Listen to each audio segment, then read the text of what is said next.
Kate shines as she joins party in the palace with foreign royals and world leaders ahead of Charles' coronation tomorrow. But where was Camilla? The Princess of Wales shone on Friday evening as she joined the king, foreign royals and global leaders for a glamorous reception at Buckingham Palace ahead of Charles' historic coronation ceremony at Westminster Abbey on Saturday. But royal fans were left wondering where Queen Camilla was after she missed the event, as well as an earlier walkabout on the Mall. Kate appeared relaxed and at ease as she shared jokes with guests, seeming to particularly hit it off with Crown Princess Mary and Crown Prince Frederik of Denmark before greeting the U.S. First Lady Jill Biden. King Charles was seen deep in conversation with the First Lady of Ukraine, President Zelensky's wife Olena Zelenska. She will represent Ukraine at the coronation while her husband remains at home, leading efforts against Putin's illegal invasion. She is joined by Prime Minister of Ukraine, Denis Shmyhal. Kate's husband Prince William and Prince Edward were also on hand to greet guests as final preparations get underway for tomorrow's ceremony, but Buckingham Palace insisted to Mail Online that the king had always been scheduled to host the event himself when asked about Camilla's absence. Some 100 heads of state will be in London for the event, with international representatives from 203 countries due to attend. Other European royals are enjoying the king's reception at Buckingham Palace, including Prince Albert II and Princess Charlene of Monaco, Queen Letizia of Spain, Mary, Crown Princess of Denmark and Crown Prince Frederik of Denmark and Crown Prince Haakon and Crown Princess Mette-Marit of Norway. Jill Biden, who was pictured alongside Kate and Mrs. Zelensky of Ukraine, is representing her husband, U.S. President Joe Biden, along with her granddaughter Finnegan Biden. King Charles was pictured smiling and laughing with foreign dignitaries and the royal families of Europe as guests embarked on a night of celebration ahead of the coronation ceremony on Saturday. The Prince and Princess of Wales were also in attendance, having earlier completed a walkabout at the Mall for royal superfans with His Majesty. Kate stole the show at the reception as she beamed and dazzled guests in an elegant blue number. But fans of the royals were left wondering where the Queen Consort was on the eve of the coronation after she was noticeably absent from both the reception and her husband's meet and greet with those camped out outside the palace. One royal watcher wrote on social media, "Where is Queen Camilla tonight?"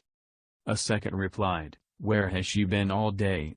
That is a bit worrisome." Another fan speculated the Queen was sitting oddly on her way to coronation rehearsals on Friday, adding, "Hope she is okay, whatever happened. Poor thing. What timing." But when asked about the Queen's whereabouts by Mail Online, a spokesperson for Her Majesty's press office said organizers had always planned for the King to host the reception. Cleaning staff at Buckingham Palace were pictured vacuuming the notorious steps to the entrance ahead of tonight's high-profile arrivals. Earlier, Charles met leaders from the Commonwealth of Nations, the voluntary associations of 56 countries which he also heads, and held a lunch for prime ministers and royal representatives from the 14 other realms where he is head of state, including Australia and Canada. Also arriving at Buckingham Palace this evening are government figures including the Foreign Secretary James Cleverly and Prime Minister Rishi Sunak, Queen Letizia of Spain, France's President Emmanuel Macron, the Presidents of Germany and Italy, Frank-Walter Steinmeier and Sergio Mattarella, and Pakistan's Prime Minister Shehbaz Sharif will also be among those in Westminster Abbey on Saturday. Chinese Vice President Han Zheng, who presided over a civil liberties crackdown in Hong Kong, is also on the King's guest list, a move described as outrageous by conservative MPs. The Foreign Secretary said he broached areas of deep disagreement during a meeting with the Chinese Vice President in London. James Cleverly said he made plain the UK's position on Hong Kong, Xinjiang and Taiwan during talks on Friday with Han Zheng ahead of the coronation. The Chinese politician, who has been blamed for overseeing a crackdown on freedom in Hong Kong, was recently appointed as President Xi Jinping's deputy and is set to represent China at the royal event on Saturday. Conservative MPs have criticized the UK government's decision to invite Mr. Han due to his previous role in Hong Kong. It also comes at a time of increasingly fractious relations between London and Beijing, with a vocal section of Tory backbenchers calling for the UK to become more hawkish towards China due to security concerns. Ministers updated the UK's integrated review on foreign and defence policy in March, describing China under Communist Party rule as representing an epoch-defining and systemic challenge to almost every aspect of government policy and the everyday lives of British people. Mr. Cleverly, writing on Twitter on Friday, said, "Engagement with China means discussing areas of deep disagreement and vital cooperation. Today with VP Han Zheng, I made plain the UK's views on Hong Kong, Xinjiang, and Taiwan. We also discussed working together on climate change, economic ties and people-to-people links." Mr. Sunak has already met with many world leaders today as he discussed climate change, trade and sporting rivalry in a series of meetings ahead of the King's coronation. The calendar of pre-coronation diplomacy, which came amid a difficult set of local election results for Mr. Sunak, saw the Australian and New Zealand Prime Ministers, the Emir of Qatar and Brazilian President Luiz Inácio Lula da Silva arrive in Downing Street for separate meetings with the PM. Climate change and trade talks dominated discussions, while the war in Ukraine also featured as Mr. Sunak held a series of short engagements over the course of Friday. Australia's Anthony Albanese said that the relationship between the two countries had never been stronger, while New Zealand's Chris Hipkins praised ties as the best it has been in a long time. Mr. Albanese, who spoke to reporters after the head-to-head, stressed the value of the recently agreed UK-Australian free trade deal and looked ahead to it coming into force at the end of the month. He praised the opportunities that presents for Australian businesses to have growth here in the UK and also, consequently, UK businesses to have growth in Australia. Mr. Albanese said the two leaders also discussed how people-to-people relations could be expanded, referencing working holiday visas. He said the two men also discussed cooperation on climate change. He added, "Both governments believe there are enormous economic opportunities to be seized from action on climate change and, of course, our cooperation in the Indo-Pacific."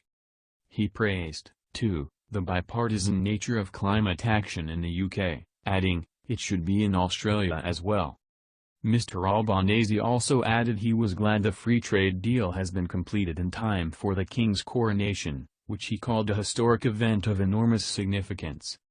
The pair also exchanged jokes about the sporting rivalry. This summer's Women's World Cup, hosted by Australia and New Zealand, as well as the upcoming Ashes series, both got mentions as Mr. Albanese said that star striker Sam Kerr would help Australia bring it home. Mr. Sunak replied, "I'm sure the Lionesses may have something to say about that." Later, Mr. Sunak and Mr. Hipkins met over a plate of sausage rolls and tomato ketchup as the UK Prime Minister said that the friendship and partnership between our countries is as strong as ever. The New Zealand leader, who stopped to chat to reporters after he left the meeting, said, "We discussed a range of areas in which New Zealand and the UK have mutual interests. That was a very positive conversation."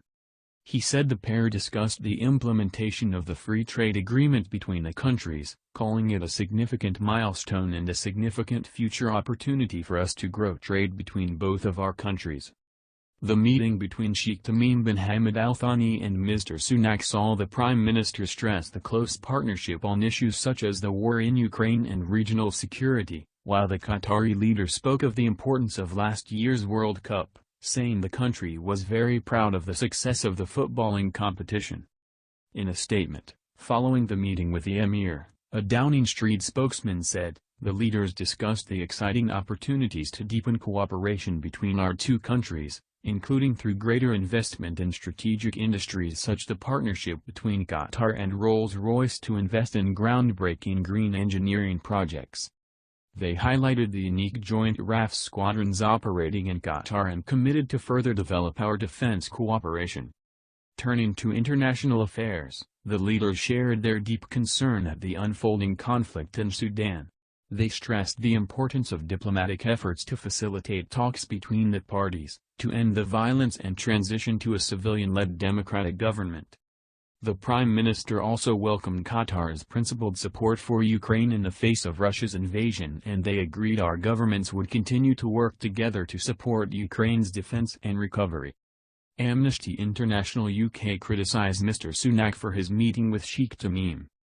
Alan Hogarth, the group's head of policy and government affairs, said that the Prime Minister should have used the meeting as an opportunity to press him over the unfinished business of compensating thousands of migrant workers who were systematically exploited in Qatar in the run-up to the World Cup. He added, the PM should be using what he calls the UK's great partnership with Doha to insist that Qatar abolishes its disgraceful anti-LGBTQ+ laws, as well as lifting unacceptable restrictions on free speech and on women's rights. The final meeting of Friday saw Mr. Lula da Silva arrive in Downing Street, where he was greeted by crowds of supporters and protesters at the gates. Mr. Sunak joked to the left-wing leader that he hoped their conversation would be less fierce than the competition between England and Brazil on the football field recently, as he announced UK investment in the Brazilian Amazon fund to prevent deforestation. I saw you walking through the door, you got a hold on me. Smart enough, fell off my seat, I'm fine. You walked to me inside a cross, our eyes locked in between. Spark was lit and you and me a sign. It's true that I am crazy, girl, it's you. I want all the time, see through all troubles in life, that's when I knew it was you.